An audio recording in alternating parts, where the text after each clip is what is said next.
My daughter-in-law slapped me so hard on the courthouse steps that my purse flew across the ground. Everyone thought I was just some helpless old woman. But 10 minutes later, when she walked into that courtroom and saw who was sitting in the judge's chair, her entire world collapsed. Do you need to hear this? Let me tell you something, because if I don't say it out loud, it might just sit in my chest like a stone. You think you've seen family disrespect. You think you've been humiliated, talked down to, dismissed, brushed aside like you were an inconvenience in your own child's life. Sweetheart, nothing, and I mean nothing, prepared me for the morning my own daughter-in-law, Melissa, slapped me in front of the courthouse like she was swatting a mosquito. It was a cold Thursday in Harrisburg, that kind of sharp cold where your breath comes out in little puffs and your bones complain with every step.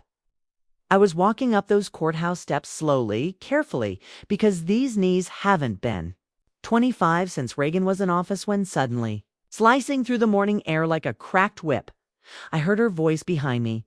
"Filthy old woman, you're the shame of this family." I swear for a second I thought she had mistaken me for someone else. 'Cause who talks like that in public? At 9 in the morning, sober. Before I could even say, "Excuse me," smack, a slap so sharp it stung my cheek and rattled the little gold earring I bought myself for my 60th birthday. My purse fell. Papers went flying everywhere. My receipts, my notes. Even a mint I had wrapped in a napkin, and I almost rolled down those courthouse steps like a bowling ball aiming for a strike.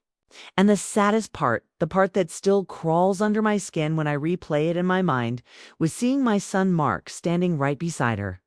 Silent, head down, shoulders hunched, like a kid caught cheating on a test he didn't study for. Not a word, not even so much as a "Melissa, stop." People turned to look. Someone gasped. A young man pulled out his phone like it was the best entertainment he'd seen all week. A kind older woman near the entrance called out, "Oh, honey, don't let her get away with that." And I stood there, heat in my cheek, humiliation burning, all the way down to my stomach, wondering for a split second whether I should scream, cry, shout for security, or simply do what I've always done when life threw ugliness at me: straighten my spine and keep my dignity. So I took a breath, bent down, gathered my purse and the scattered papers with fingers that trembled more from anger than age, and looked Melissa directly in the eye. "I hope," I said calmly, "you didn't sprain your wrist. You'll need it today." Mark's head snapped up like he wasn't expecting me to talk back. Melissa laughed, one of those bitter laughs that sound like they're made of broken glass. And Mark let out a nervous little chuckle like he wasn't sure which side he was supposed to stand on. Then she actually pushed me as. If shoving a 70-year-old woman on courthouse steps was somehow a normal Wednesday activity for her. She stormed past me into the building, her heels clacking loudly, announcing her anger with each step like a marching band. Little did she know, I wasn't there as a witness. I wasn't there for jury duty. And I definitely wasn't there to embarrass her, though she'd already done that herself without any help from me. No, I was there for something much bigger, something she thought I had no idea about. And in exactly 10 minutes, when she walked into that courtroom expecting to control the narrative the way she always had, and then saw me sitting where she least expected, her entire world would shift. So fast she'd feel the ground tilt under her feet. But that is jumping ahead, and this isn't the kind of story you rush. Because the truth is, what happened on those courthouse steps didn't start that Thursday morning. It didn't start with that slap or the shove or the insult loud enough. In the way Melissa slowly peeled my son away from me like someone tearing pages out of a book. Looking back, the signs were all there. The cold stares across the dinner table. The way she acted like my opinions were outdated fossils. The snide comments about old people slowing everyone down. The forced smiles she gave me in public. But never in private.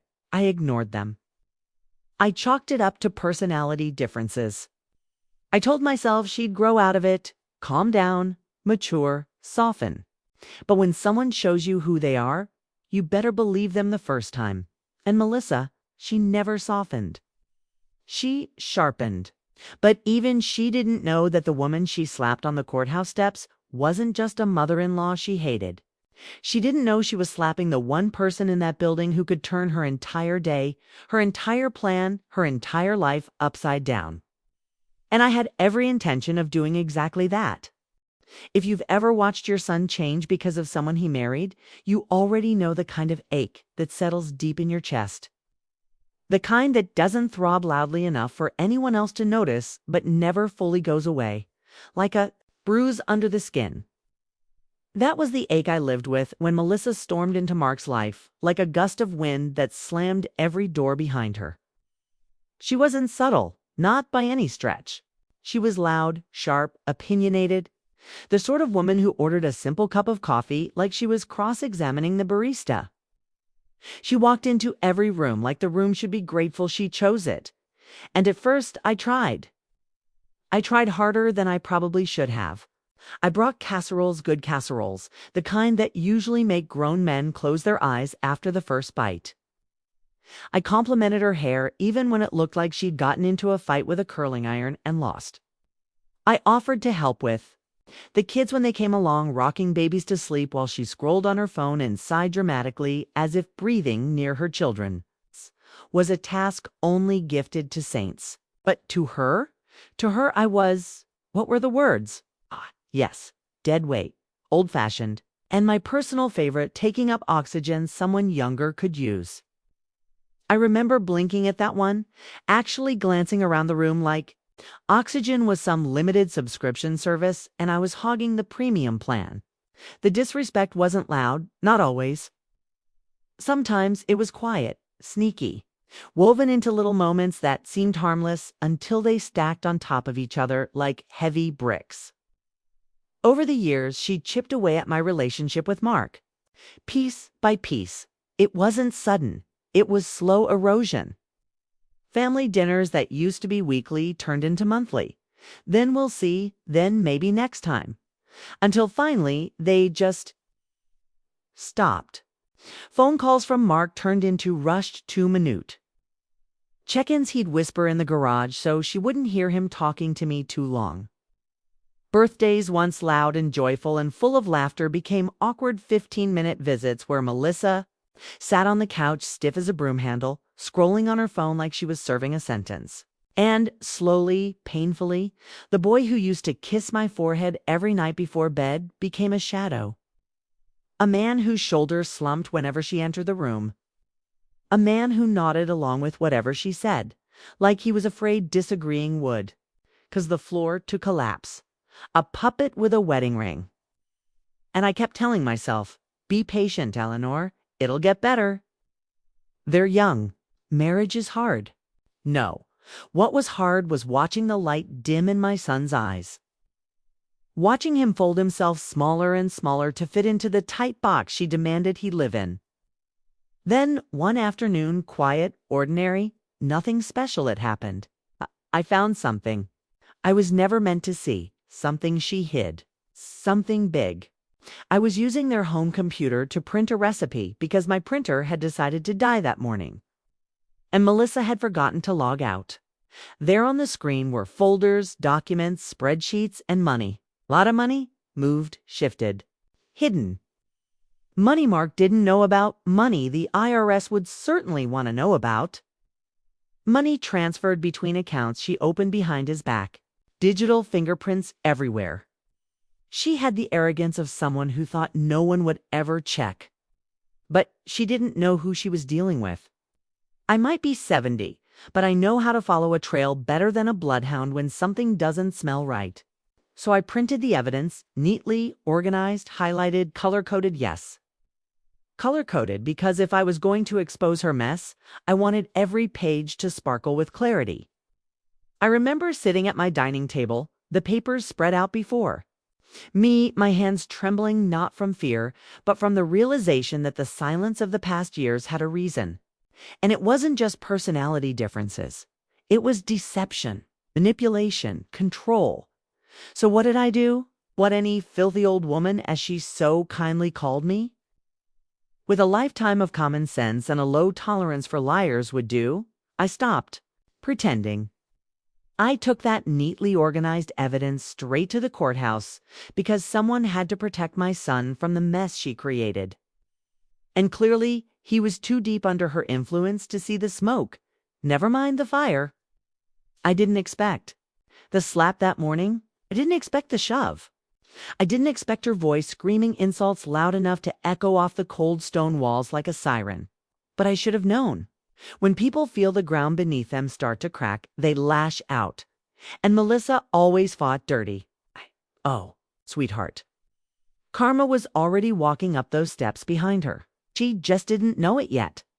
The courtroom was buzzing the way it always did before a hearing, papers shuffling like restless birds. Lawyers whispering strategies into one another's ears.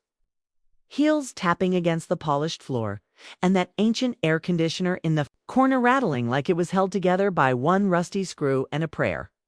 I walked through the back hallway, the one most people don't even notice exists, and flashed my badge at security, the same guard who always greeted me with a warm morning. Judge Hayes, as though nothing unusual had happened on those courthouse steps 10 minutes earlier. I smoothed my hair, straightened my jacket, and took a slow breath. Not because I was afraid, no, sweetheart. Fear had burned off me years ago, but because anticipation has a way of speeding up the heart, especially when justice is about to take center stage. I reached the chamber door, wrapped my fingers around the familiar brass handle, stepped inside, and took my seat. Not on a bench, not in the gallery. Not beside an attorney or tucked in a corner like an extra in a courtroom drama. Judge's chair. My chair.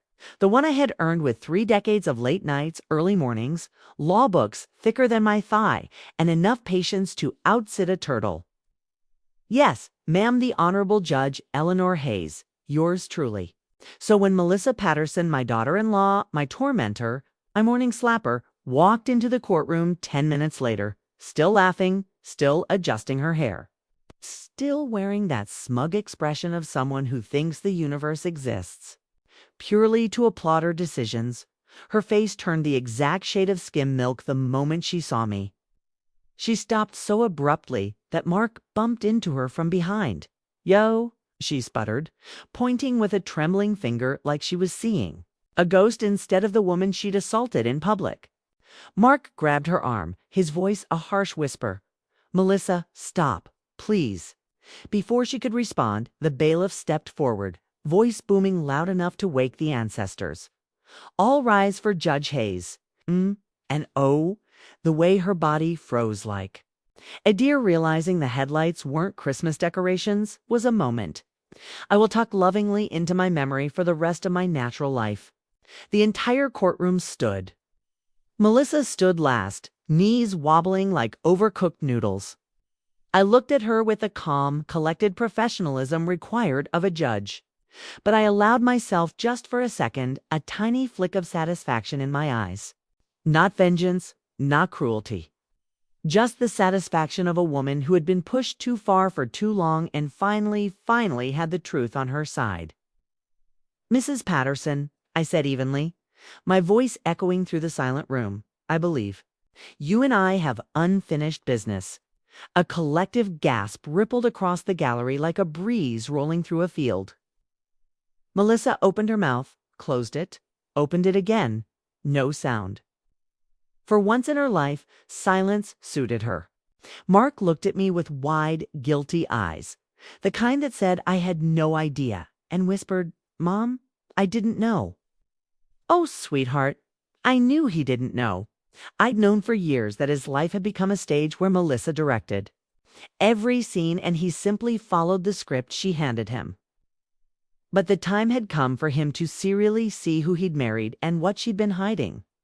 I nodded at the clerk who brought forward the neatly bound, color-coded stack of documents I'd prepared the night before. Pages of transactions, hidden accounts, unreported income. Forged signatures, each piece of paper, a breadcrumb leading straight to Melissa's deception. Melissa watched the stack being placed on the desk as though it were a bomb wired to her. Name. These, I said, tapping the documents lightly, were submitted to the court this morning, along with witness statements, digital logs, and screenshots. You've been a very busy woman, Mrs. Patterson. The courtroom was so quiet you could have heard a dust particle sneeze. Melissa's voice came out choked, panicked. Hugh, can't this is a misunderstanding. A misunderstanding? I raised an eyebrow.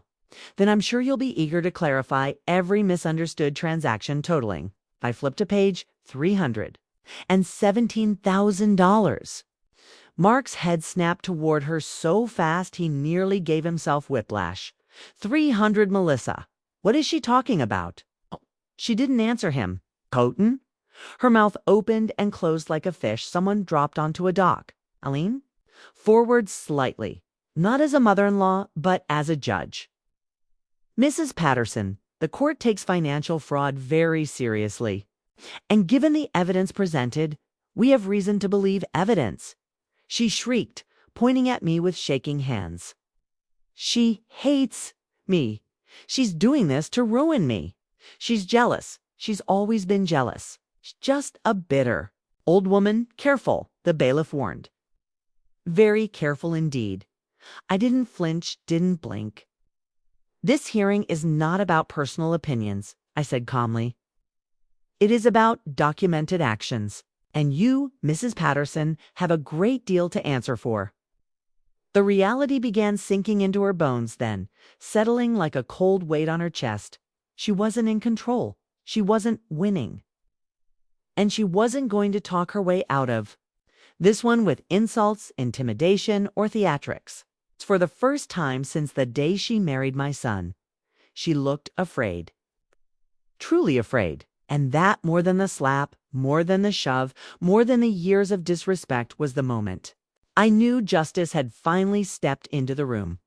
The hearing was shorter than the sting of the slap she gave me. Shorter than the moment when my own son looked at me like he didn't know who I was.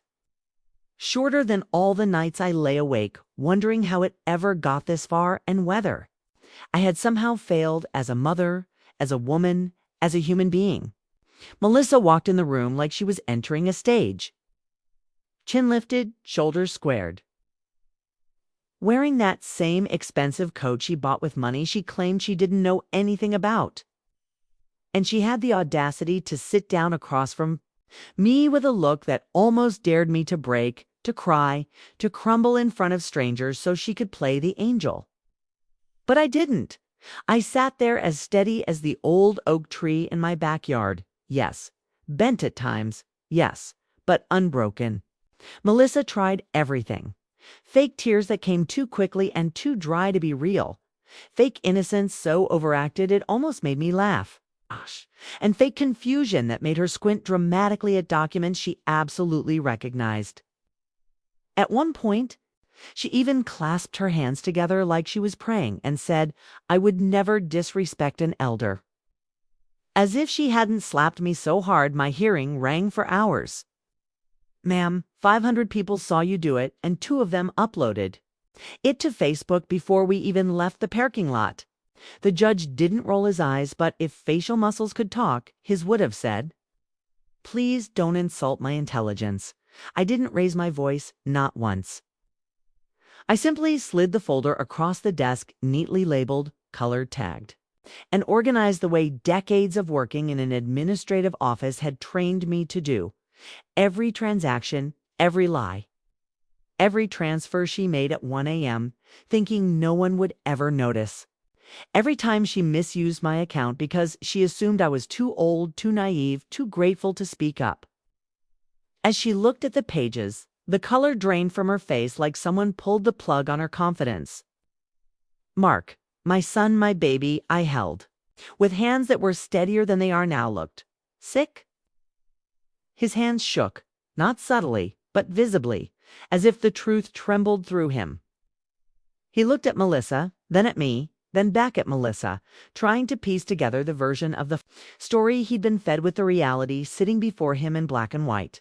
And then, finally, he spoke. Mom, he said, voice cracking in a way that brought back every memory of him scraping his knee at 6 years old and running to me for comfort. I'm so sorry. I didn't protect you. I didn't. Listen, but thank you for protecting me. And just like that, my boy came back. I didn't cry, though my chest felt full, like my heart wanted to climb its way up my throat and hug him itself. I simply nodded because sometimes dignity is quieter than gratitude, gentler than forgiveness. As for Melissa, well, let's just say the law handled her better than I ever could. They listed the consequences one by one, fines large enough to make even her straighten her spine. Mandatory counseling that wiped the smug off her face. Financial oversight. For a year. And in order to stay 100 feet away from me unless legally necessary. The judge suggested a course on elder respect and responsibility, which made me press my lips together to hide a smile. I'm on.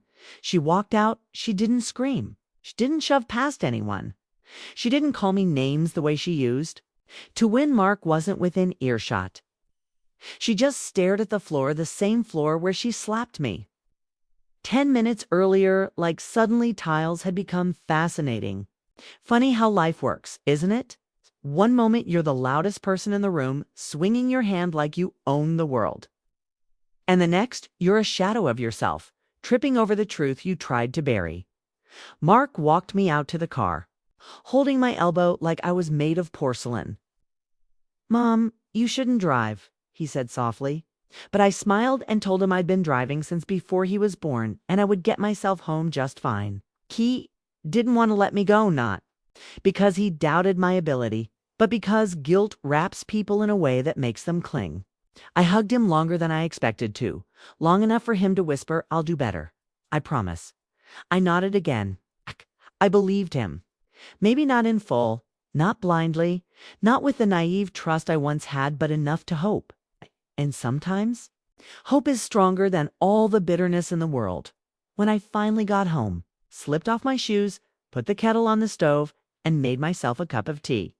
A simple thing, really, but that cup tasted different, like freedom, like peace, like breath I hadn't taken in months. I sat in my favorite chair, the one by the window, and watched the sunlight move across the floor, slow and warm, like time. Itself was settling back into place. I exhaled. Not because I won, though justice certainly felt sweet, but because I didn't lose myself in the process. I didn't become the angry mother. I didn't become the bitter woman. And I refused to become the quiet mother-in-law people expect us to be, the one who sits in silence, who swallows insults, who survives on gratitude for crumbs of respect. No, I stood up, spoke up. I defended myself. And in doing so, I taught them something they won't forget. Sometimes the quietest women deliver the loudest justice. And sometimes the slap you give someone comes back louder than you ever intended. If you enjoyed this story, make sure you subscribe for more real stories, powerful lessons, and emotional journeys just like this one. You don't want to miss what's coming next.